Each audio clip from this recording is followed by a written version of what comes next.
What's up everybody, Brian here with BPS Customs. Today we have another client build for you, but we're going to do things a little bit differently this time. Instead of giving you the big exploded view of all the parts and kind of running down everything and why I chose it, I'm just going to get right into the build. I'm going to show you a little bit of that process, and at the end we're going to have a big reveal and talk about all the parts and why we chose them. So let's get into it. This is the Panda project.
Alright guys, check it out. We're all done.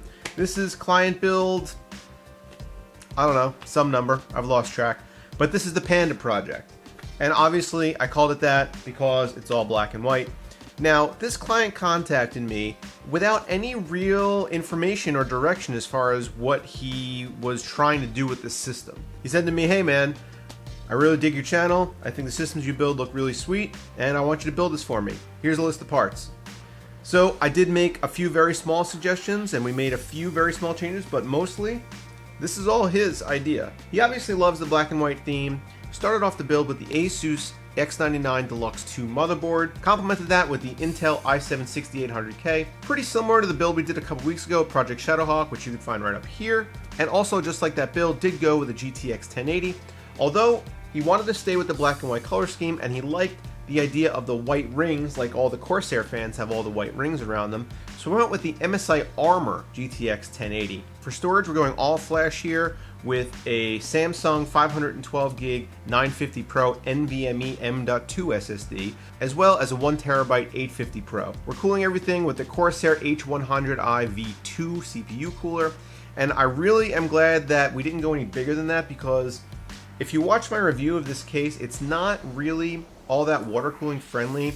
Big radiators do tend to give it kind of an issue with mounting really close to the motherboard.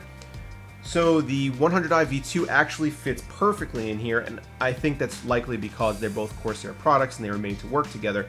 But if we would even gone with something like an H110, which has the 280mm radiator, it would not have fit. So the 110i V2 is actually perfect, going to keep the CPU nice and cool, and we're not going to have to worry about any problems for a long time to come. For RAM, we went with a white 32GB kit of Corsair Vengeance DDR4.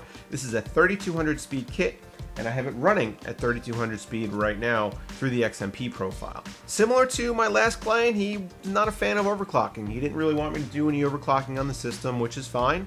Respect his wishes, and I didn't do any. I also didn't set up any custom fan curve or anything like that. We found that there's a lot of airflow in here. There's two Corsair AF fans in the front, there's Corsair fan and his exhaust in the rear, and there's two up top blowing through the radiator. It makes a nice path for the air. What am I doing? Makes a nice path for the air to go from the front out either up to the top or out the back of the case, and it keeps temps really nice and low. There was no reason to adjust the fan curve on the GPU, so I just kind of left it as is. It's one less thing to worry about. You don't have to worry about using like MSI Afterburner or EVGA Precision X. One of the cool things about this motherboard is that it is a very full-featured board. It does come with a lot of accessories like a Thunderbolt card, which is installed right now. It also comes with an NVMe riser card, which is what the Samsung 950 Pro is hooked up to right now. We're powering everything with an EVGA Supernova 850p2, which is a platinum-rated 850 watt power supply.